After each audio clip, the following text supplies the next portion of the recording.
Ramai orang bertanya berkenaan dengan isu subsidi diesel yang membabitkan Sabah dan Sarawak.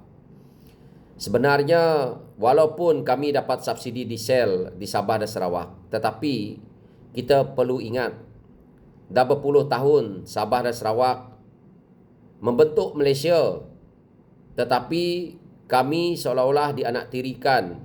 Apabila berlaku peningkatan harga minyak, maka berlakulah peningkatan harga barang di Semenanjung. Maka apabila barang-barang di Semenanjung itu dihantar ke Sabah dan Sarawak, peningkatan mendadak juga akan berlaku. Jika kenaikan harga diesel juga dilakukan di Sabah dan Sarawak tanpa subsidi, maka peningkatan sekali ganda lagi akan terjadi di Sabah dan Sarawak. Contoh, kalau harga garam di Semenanjung, satu bungkus harganya RM1, sampai ke Sarawak kerana naik kapal harganya RM1.20.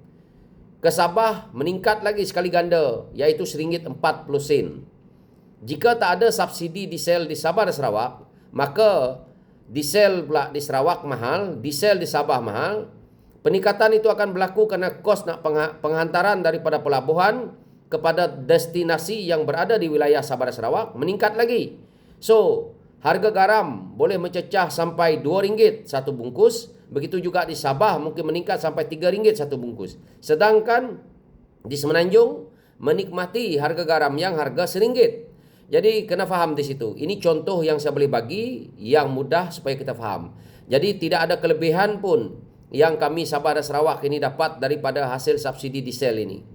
Peningkatan harga barang itu adalah lebih penting kerana perkara-perkara ini melibatkan semua rakyat. Sedangkan subsidi diesel ini tidak kepada keseluruhan rakyat di Sarawak ataupun Sabah. Kerana tidak semua orang di Sabah dan Sarawak menggunakan kenderaan diesel.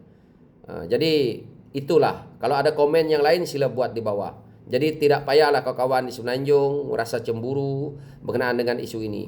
Buat komen di bawah ya. Thank you.